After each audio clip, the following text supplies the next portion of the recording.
नमस्कार दोस्तों, स्वागत है आप सभी का आपके अपने YouTube channel online study with DK में। और आज हम देखने वाले हैं यहाँ पर बाल विकास एवं शिक्षा शास्त्र के 100 अति महत्वपूर्ण प्रश्न हैं।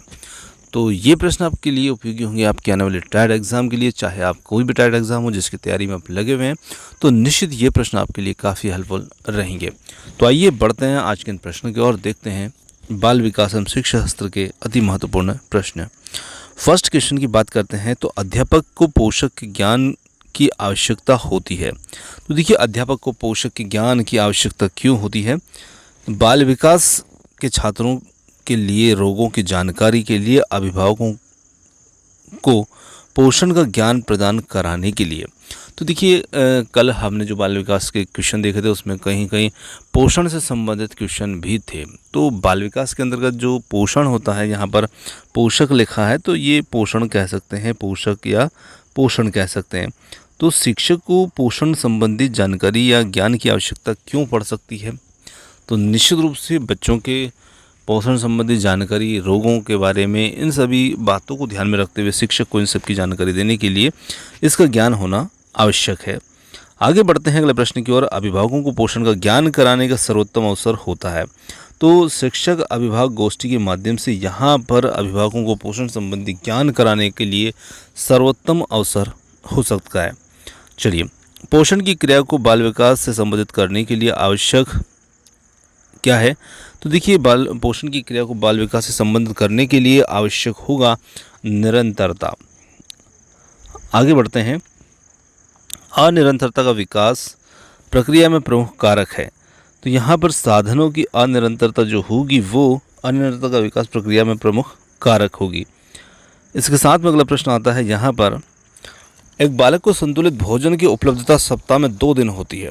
तो इस अवस्था में उस बालक का विकास होगा।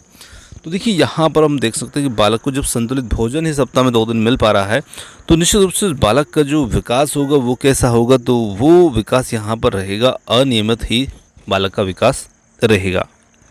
चलिए आगे देखते हैं। साधनों की निरंतरता में बालक विकास की गति को बनाती है। तो साधनों की जो निरंतरता होती है उसमें बालक की जो विकास की गति होती है वो कैसे बनती है या कैसे बनाती है? तो निश्चित रूप से जब उनमें निरंतरता रहेगी तो बालक के विकास की जो गति होगी वो यहाँ पर तीव्र होगी।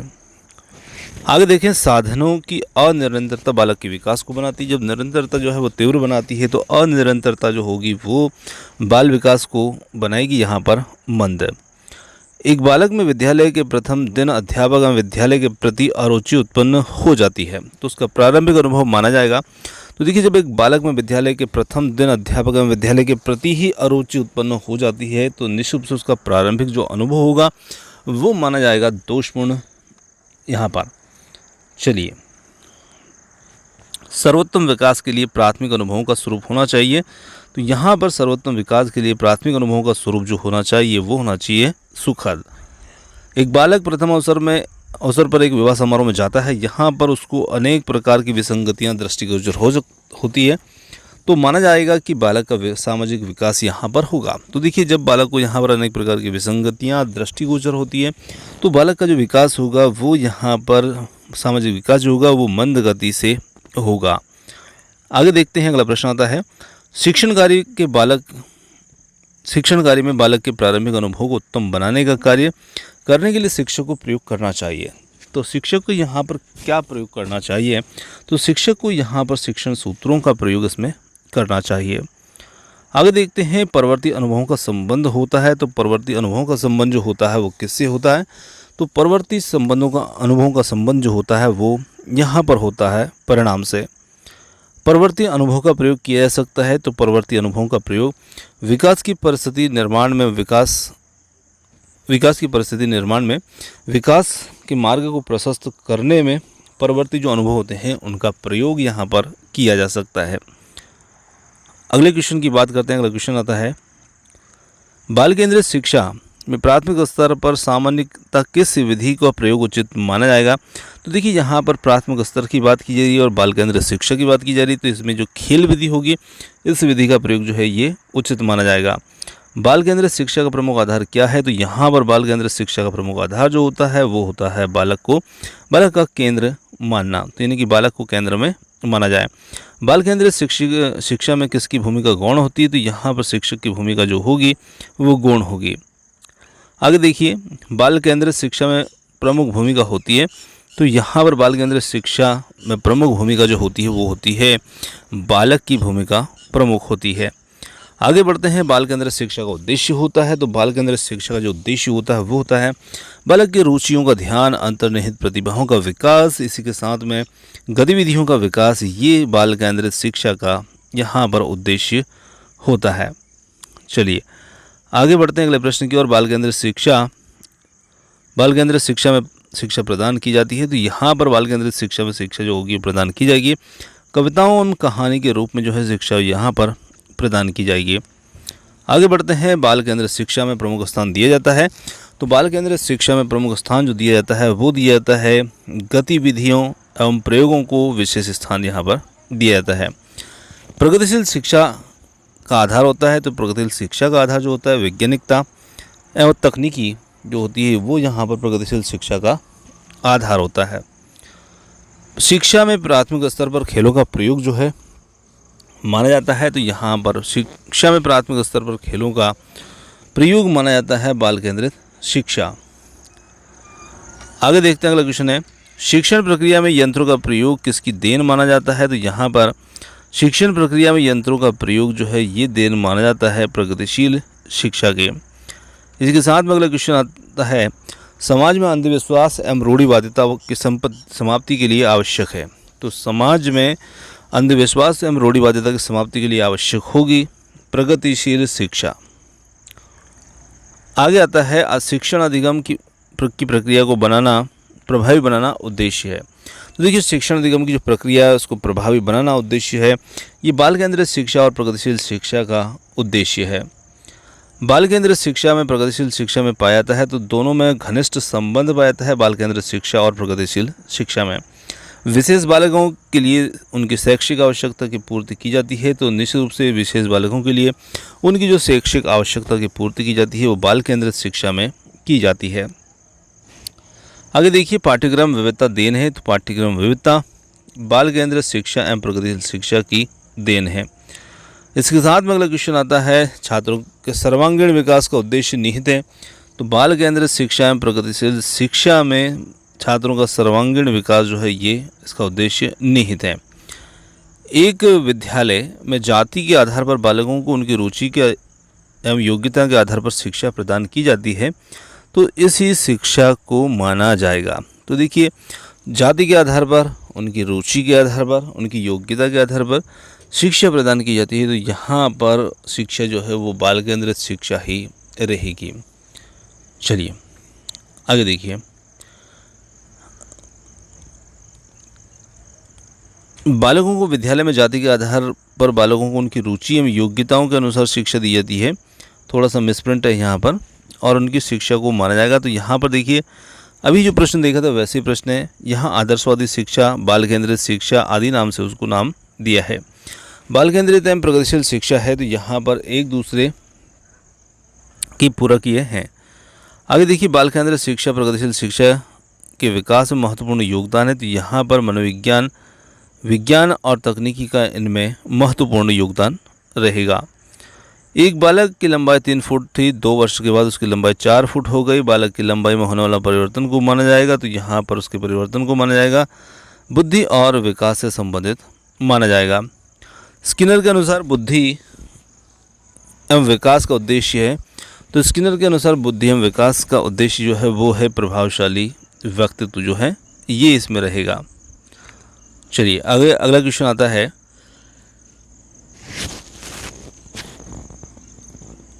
प्रभावशाली व्यक्तित्व इसका उद्देश्य होगा। परिवर्तन की अवधारणा संबंधित है, तो परिवर्तन की अवधारणा बुद्धि और विकास से संबंधित होगी। यहाँ पर बुद्धि एवं विकास का ज्ञान एक शिक्षक के लिए आवश्यक है? तो देखिए, बुद्धि एवं विकास का ज्ञान जो शिक्षक के लिए क्यों जरूरी होगा, तो बच्चों का सर्वांगीण विकास करने के लिए शिक्षक को बुद्धि और विकास का ज्ञान होना ज़रूरी होगा। क्रूगमैन के अनुसार वृद्धि का क्या आशय है? तो देखिए, क्रूगमैन के अनुसार जैविक संयमों के अनुसार वृद्धि, यहाँ पर वृद्धि का आशय होगा। सोरेनसन के अनुसार वृद्धि सूचक है, तो सोरेनसन के अनुसार वृद्धि जो है धनात्मकता का सूचक है। इसी के साथ में बात करते हैं सोरेनसन के अनुसार वृद्धि मानी जाती है तो ये परिवर्तन का आधार मानी जाती है। आगे अगला क्वेश्चन आता है गैसल के अनुसार संकुचित दृष्टिकोण है बुद्धि का, तो गैसल के अनुसार जो संकुचित दृष्टिकोण है वो माना गया है बुद्धि का। गैसल के अनुसार व्यापक दृष्टिकोण है तो ये है विकास का। तो देखिए वृद्धि और विकास जो है दो चीज़ें यहाँ पर देखने को मिल रही है जिनसे संबंधित प्रश्न ये है। निम्नलिखित में से कौन सा तथ्य गैसल के विकास के अवलोकन रूपों से संबंधित है, तो यहाँ पर हम देखें विकास के अवलोकन रूपों से संबंधित होगा शरीर रचना, शरीर क्रिया, विज्ञानात्मक, व्यवहारात्मक आदि रूपों से ये संबंधित है। सोरेनसन के अनुसार विकास है तो सोरेनसन के अनुसार विकास जो है परिपक्वता एवं कार्य सुधार की प्रक्रिया यहाँ पर है। अभिवृद्धि वृद्धि की प्रक्रिया चलती है तो ये गर्भावस्था से लेकर प्रौढ़ावस्था तक चलती है। अभिवृद्धि में होने वाले परिवर्तन होते हैं तो ये परिवर्तन जो होते हैं ये होते हैं शारीरिक परिवर्तन। अभिवृद्धि में होने वाले परिवर्तनों को हम कहते हैं तो इन्हें हम रचनात्मक परिवर्तन भी कह सकते हैं।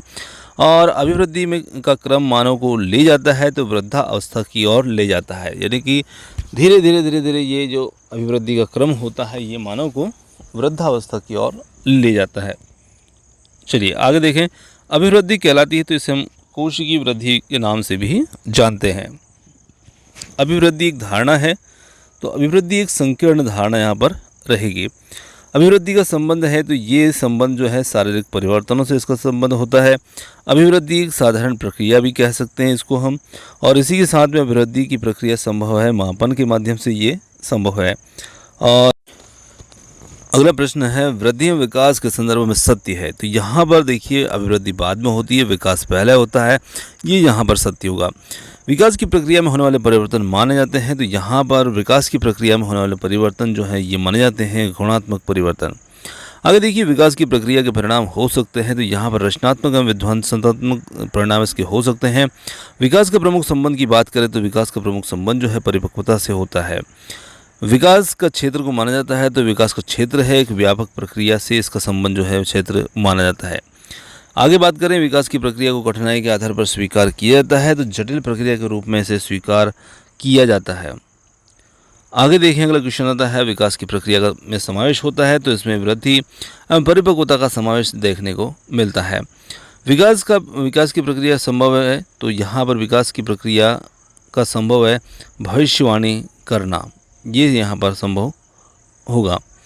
आगे देखिए क्रो एंड क्रो के अनुसार संवेग, आगे यहाँ पर संवेग से संबंधित क्वेश्चन है तो क्रो एंड क्रो के अनुसार संवेग क्या है, तो यहाँ पर मापात्मक अनुभव जो है वो है यहाँ पर संवेग। संवेग पुनर्जागरण की प्रक्रिया है, यह कथन किसका है, तो ये कथन देखिए संवेग का जो है ये पुनर्जागरण की प्रक्रिया है, ये कथन देने वाले जो है वो भी यहाँ पर है क्रो एंड क्रो। संवेग शरीर की जटिल अवस्था है या दशा है, यह कथन किसका है, तो ये कथन जेम्स ड्रेकर का कथन है जिन्होंने कहा कि संवेग शरीर की जटिल दशा है। संवेगों में मानव की अनुभूतियाँ होती है तो संवेगों में मानव को अनुभूतियाँ होती है, सुखद और दुखद अनुभूतियाँ जो हैं वो यहाँ पर होंगी। संवेगों की उत्पत्ति होती है तो संवेगों की उत्पत्ति परिस्थिति मूल प्रवृत्ति के आधार पर यहाँ पर इनकी उत्पत्ति जो है होती है। मैकडूगल के अनुसार संवेग होते हैं तो यहाँ पर मैकडूगल के अनुसार संवेग जो होते हैं ये होते हैं 14 प्रकार के। भारतीय विद्वानों के अनुसार संवेग के प्रकार हैं तो यहाँ पर संवेग के प्रकार जो हैं 2 प्रकार इसमें रहेंगे। भारतीय विद्वानों के अनुसार संवेग हैं तो यहाँ पर रागात्मक संवेग और समान भक्ति और श्रद्धा संबंधित है तो ये संबंधित है द्वेषात्मक संवेगों से। क्रोध का संबंध किस मूल प्रवृत्ति से होता है, तो क्रोध का संबंध मूल प्रवृत्ति युयुत्सा से यहाँ पर इसका संबंध जो रहेगा ये रहेगा। निवृत्ति मूल प्रवृत्ति के आधार पर कौन सा संवेग उत्पन्न होता है, तो निवृत्ति मूल प्रवृत्ति के आधार पर जो संवेग उत्पन्न होता है वो यहाँ पर होगा घृणा संवेग। आत्म अभिमान संवेग किस मूल प्रवृत्ति के कारण उत्पन्न होता है, तो यहाँ पर आत्म अभिमान संवेग जो मूल प्रवृत्ति आत्मगौरव के कारण से उत्पन्न होता है। आगे देखें कामुकता की स्थिति के लिए कौन सी प्रवृत्ति उत्तरदायी है, तो यहाँ पर काम प्रवृत्ति जो होगी ये यहाँ पर उत्तरदायी होगी इसके लिए। संतान की कामना नाम मूल प्रवृत्ति का कौन सा संवेग है और ये उत्पन्न करती है, तो संतान की कामना नाम मूल प्रवृत्ति का कौन सा संवेग ये उत्पन्न करती है, तो ये वात्सल्य यहाँ पर उत्पन्न करती है। दीनता मानव में किस संवेग को उत्पन्न करती है, तो दीनता आत्महीनता संवेग को उत्पन्न करती है। इसके साथ में भोजन की तलाश में किस संवेग से संबंधित है, तो यहाँ पर भूख से संबंधित होगा ये संवेग हमारा भोजन की तलाश। रचना धर्मिता मूल प्रवृत्ति में कौन सा संवेग विकसित होगा? तो यहाँ पर रचना धर्मिता मूल प्रवृत्ति में जो संवेग विकसित होता है वो यहाँ पर होगा कृति भाव संवेग। आगे देखिए, मैकडूगल के अनुसार हास्य है तो हास्य एवं मूल प्रवृत्ति संवेग एवं मूल प्रवृत्ति है। आगे देखिए, संग्रहण मूल प्रवृत्ति का संबंध है तो संग्रहण मूल प्रवृत्ति का संबंध जो है वो यहाँ पर रहेगा अधिकारों से संबंधित। आगे अगला क्वेश्चन होता है, थकान के कारण बालक के व्यवहार में कौन सा संवेग उदय हो सकता है? तो यहाँ पर जो संवेग होगा वो उत्पन्न हो सकता है क्रोध। संवेगात्मक अस्थिरता पाई जाती है तो संवेगात्मक अस्थिरता पाई जाएगी कमज़ोर बालक एवं बीमार बालकों में पाई जाएगी। संवेगात्मक स्थिरता किन बालकों में देखी जाती है? तो संवेगात्मक स्थिरता जो है वो देखी जाती है प्रतिभाशाली बालकों में। अगला क्वेश्चन है, किस परिवार में बालक में संवेगात्मक स्थिरता उत्पन्न होगी? तो यहाँ पर यदि हम देखें तो संवेगात्मक स्थिरता उत्पन्न होगी सुरक्षित परिवार में, प्रतिभाशाली परिवार में, सुखद परिवार में ये उत्पन्न यहाँ पर होगी। अगला क्वेश्चन आता है, माता पिता का किस प्रकार का व्यवहार बालकों में संवेगात्मक स्थिरता प्रदान करता है? तो सकारात्मक यहाँ पर स्थिरता प्रदान करता है। किस सामाजिक स्थिति के बालकों में संवेगात्मक स्थिरता पाई जाती है? तो यहाँ पर निम्न आर्थिक स्थिति में गरीब एवं दलित परिवारों में ये अस्थिरता पाई जाएगी। एक बालक को अपने किए जाने वाले कार्यों पर समाज में प्रशंसा एवं पुरस्कार प्राप्त नहीं होता तो उसका ये व्यवहार होगा, तो उसका ये व्यवहार यहाँ पर होगा संवेगात्मक एवं अस्थिरता से परिपूर्ण व्यवहार ये होगा। बालकों में संवेगात्मक स्थिरता उत्पन्न करने के लिए शिक्षक को क्या करना चाहिए? तो बालकों में संवेगात्मक स्थिरता उत्पन्न करने के लिए शिक्षक को यहाँ पर सकारात्मक व्यवहार और आत्मीय व्यवहार जो है ये करना चाहिए। संवेगात्मक स्थिरता उत्पन्न करने के लिए विद्यालय में छात्रों को प्रदान करना चाहिए तो संवेगात्मक स्थिरता प्रदान करने के लिए उत्पन्न करने के लिए छात्रों को ये पुरस्कार, प्रेरणा, प्रशंसा आदि जो है वो प्रदान करना चाहिए। कि विद्यालय में संवेगात्मक स्थिरता प्रदान करने के लिए किस प्रकार की गतिविधियां आयोजित करनी चाहिए? तो देखिए यहाँ पर बात की जा रही है गतिविधि की, तो इसके लिए पिकनिक है, खेल पर्यटन आदि जो गतिविधियां हैं ये यहाँ पर आयोजित करना चाहिए। संवेगात्मक अस्थिरता प्रत्यक्ष एवं अप्रत्यक्ष रूप से प्रभावित करती है। तो देखिए संवेगात्मक अस्थिरता जो होगी ये निश्चित रूप से प्रत्यक्ष रूप से प्रभावित या प्रत्यक्ष रूप से प्रभावित करेगी शारीरिक विकास को, मानसिक विकास को, सामाजिक विकास को ये प्रभावित करेगी।